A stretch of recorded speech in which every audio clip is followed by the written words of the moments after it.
Chris Berrier. Welcome to Stories from the River. How are you this morning? I am doing amazing. I am so glad to hear it. I'm so glad that you're joining. For those listeners out there that wonder, hey, who are these people on the podcast? Charlie Maloof, our host, is taking a little bit of time off this summer. And so Manny Rodriguez, he was hosting part 1 of the summer series. And so now I'm on part 2 of the summer series. So let's go. Here we go. Here we go. Welcome to Stories from the River, a show in which we go behind the scenes at Broad River Retail. So for those that don't know you, because they should, you've been on the podcast before. Yes. So not your first rodeo. Nope. But for those who haven't caught your first podcast, tell us who's Chris Berrier and what's your role at Broad River, and still give us a 60-second story of who you are. Well, first of all, I am a area manager for the North region. I've been doing this for a couple years now. Been with the company almost 10 years. It'll be 10 years in October. Let's see. Started in the restaurant business when I was 13. Did that for about 30 plus years. Got myself even up to an ownership position of a restaurant. Wasn't totally successful. Thank you, economy in 2008 and 9.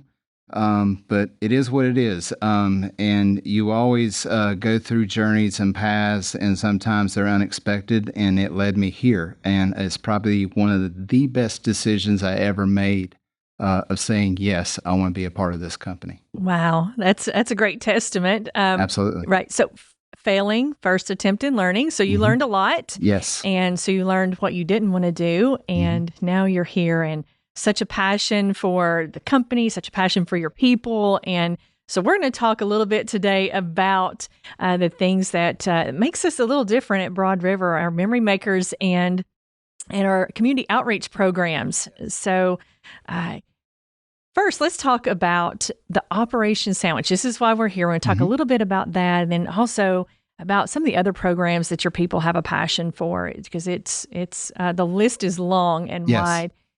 Operation Sandwich.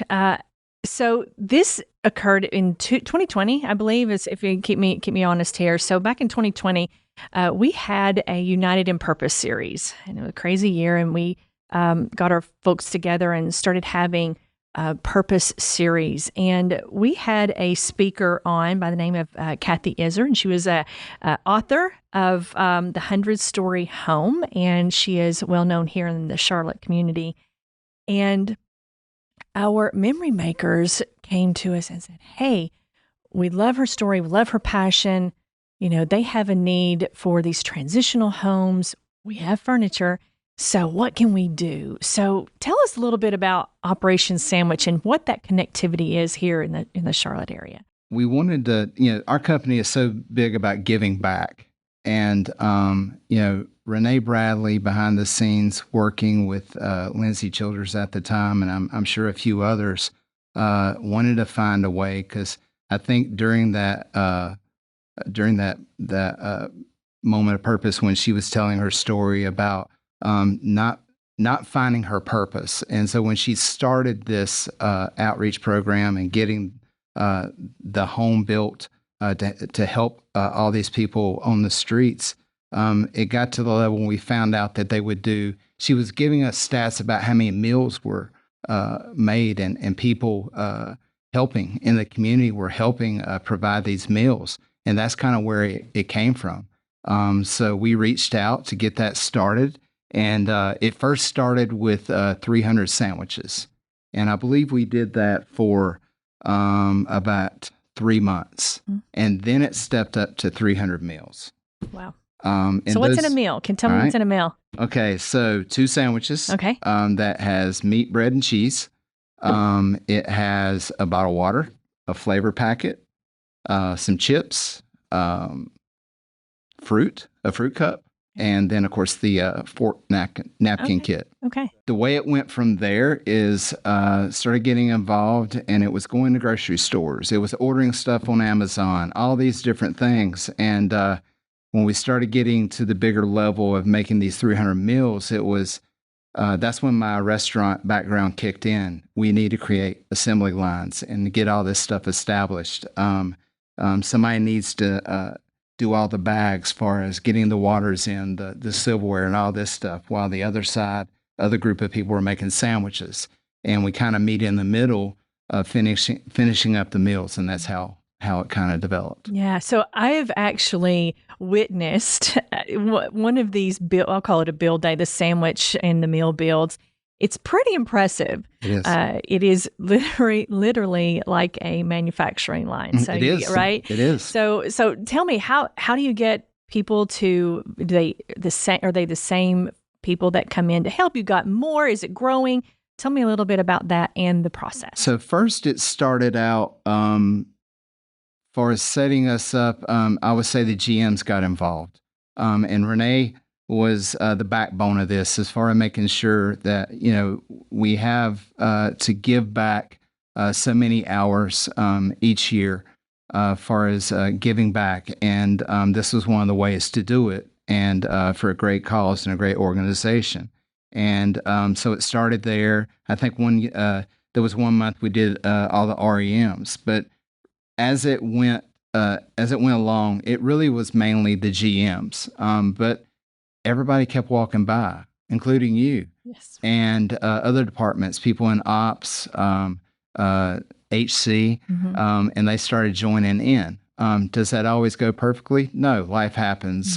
Business happens where we had to fill in. So we would get HFCs, Lydia Whitelaw, Peter Musing, to name a few, Kim Trulio. They would fill in the gaps if we were short on people due to C4 training or things like that. So we always have somebody, we'll say a bench to work from to make sure that these meals get done and get to the people. How often does this happen? Once a month. Okay. We started out with those 300 sandwiches and went into the 300 meals, and we've been doing this. I tallied up. I believe it's been 27 months so far, which is a lot of meat, bread, and cheese. Right, a lot of sandwiches. I got numbers, but that's it. Well, that's a lot of meals. That's a lot of meals. Yes. So fast forward. So right now we are serving the community with meals. How do you see that growing? And is there a need? Or are we serving that need right now? I think we are, but we could always do better. My vision at some point is to do a hot meal.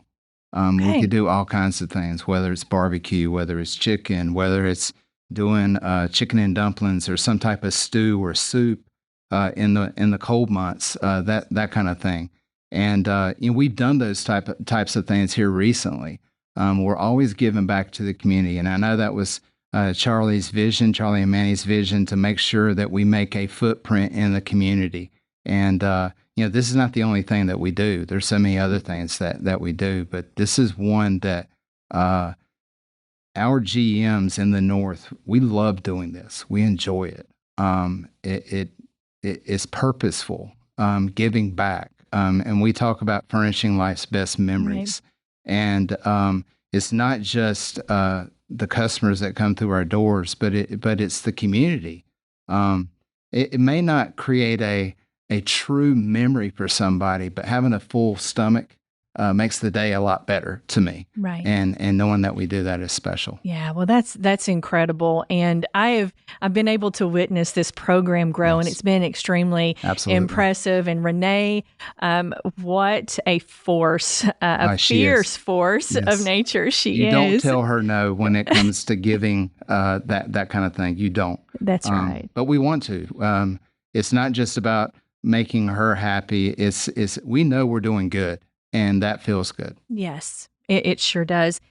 So talk to me about, we have Operation Sandwich, and we also had our Memory Maker Experience team on here talking about Operation School Bus. It's not just our communities inside our four walls and our memory makers, how their passion is sparked for giving back. And you're able to witness that every day, the people that you lead. Tell me a little bit about them. What are they saying to you, and what is their experience with giving back, not just with Operation Sandwich, but for St. Jude and Beds for Kids or Hope to Dream?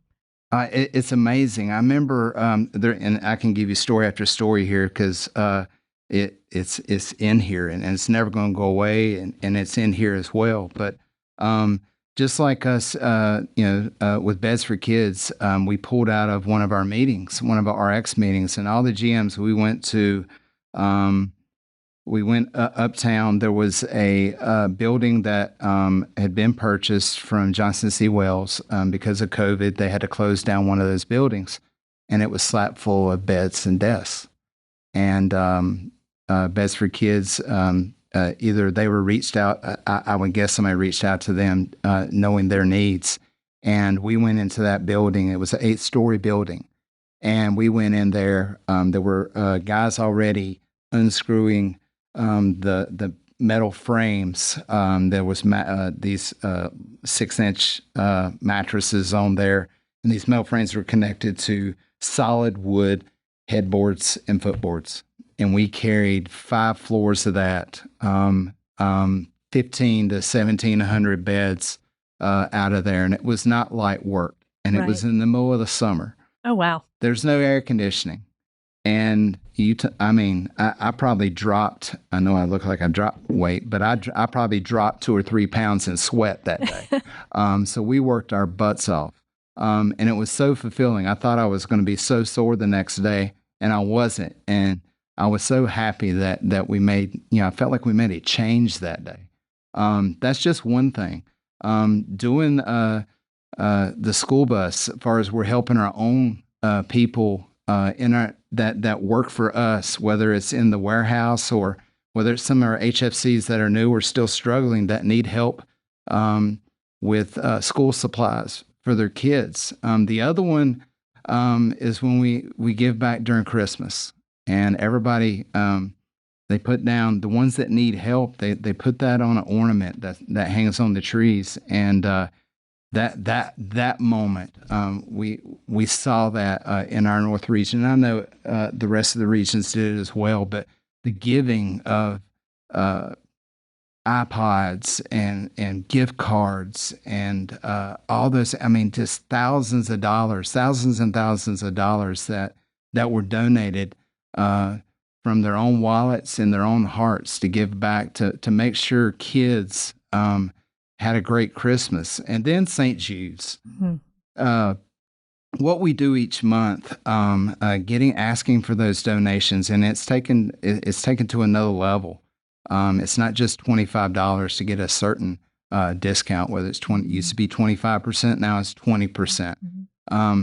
We're getting big big donations, like $1,000 at one time, $1,500 at one time. I think Matthews, they had the record, I think, last year. Right. Was it 4,000? I don't remember. It's crazy. It was crazy. And people are, I connected, yes, we're gonna help that discount that's gonna help out your wallet, but you giving back is gonna warm your heart, knowing that you give back, because no kid deserves to go through cancer. Yeah. They didn't wake up going, gee, I wish I would have that. They don't, and they want to have their childhood back. And for us to be able to help in that way is amazing. It never ceases to amaze me to see the spark that our teams have and the passion that they have for giving back. And let's be clear, some of these, long weeks, sometimes it's not a 4-hour week. Sometimes when you're working through the Labor Days and the Memorial Days, it's 60 hours. They're still giving back during those times. It just fills their cup, and I've never had anything come across my desk saying it's too much to act. Yes. No, it is always give us more opportunities to volunteer. So, so speaking of that, how can folks get involved? Should they reach out to you, to community? Tell us how they can get involved with Operation Sandwich specifically.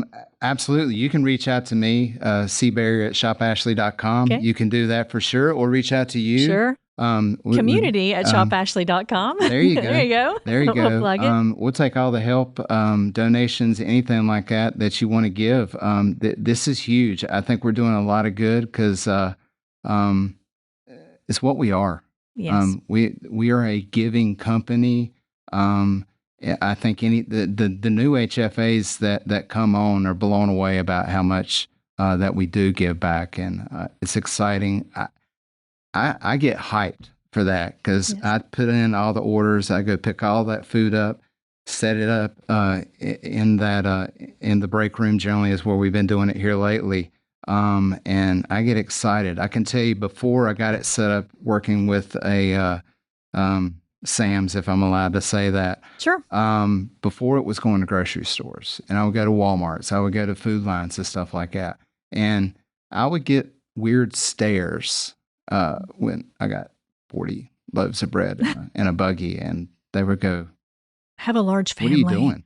And I'll go, "We're making sandwiches for a men's shelter." And I would get people trying to hand me $20, $30, $50 at a time. So it does warm people's hearts seeing that thing. So I know off of this podcast right here, I guarantee you that we're going to have people reaching out for sure. Well, I just say we sell a little furniture, but we sure furnish a lot of memories. Absolutely. That's really what we do. Okay, so before we wrap up, I've got some quick questions so it's summertime, I know. Are you ready? Yeah, yes. Here we go. So this is a little funny. It's summertime. It's hot. You talked about, you were hot and sweaty and having to carry all that stuff down. So how do you stay cool? So that's the first question. What's your favorite way to stay cool in the summertime? Maybe a cold beverage. Okay. And then, I went to a waterfall this past Sunday and cooled down. All right. So good. Sit by the pool or swim in the ocean. What do you prefer? Pool. Okay. Flip-flops or slides. And I've said this already. This one's a little tricky because this is a fashion. This is going to talk about your fashion style. I'm going to go slides. Slides. Why slides? Easier. Okay. All right. Your ideal summer vacation, all-inclusive resort or camping at the lake? Resort. Okay. Roller coaster or water slide? Ooh, water slide. Oh, s'mores or ice cream? Ice cream. Ice cream. Okay. So ice cream or popsicles? Ice cream. Ice cream. Okay. You're spending a day at the beach. You can only choose one. Okay. You only have an umbrella or you only have a comfy chair? Which one do you pick? Chair. Okay. Take in that vitamin. Take in the vitamin D. Okay. Vacation transportation of choice, plane or a road trip? Road trip. Okay. And do you have a summer reading list, summer movie list, or a summer playlist? Can I say all three? You can. Sure. You can say all three. You're very well rounded. And what's your favorite? So if you had to choose. Here lately it's been movies. Movies, okay. Favorite movie? Is it summertime movie? We'll say let's see, the last one I saw was Indiana Jones, and it was surprisingly good. And then the other one would be Flash. That was I was surprised. It was really good. Yeah, I've seen Flash. I have not seen Indiana Jones just yet. So it's worth the ticket. It's worth one. So there's that. Absolutely. Well, Chris, thank you so much for joining the podcast today. I really appreciate you sharing your heart and your passion for giving back and shining a light on what we're doing at Broad River. So thanks and have a great summer. Much. Thanks for listening to Stories from the River. To check out more episodes, visit storiesfromtheriver.com. Join us again next week, and remember to like, rate, and subscribe to the podcast.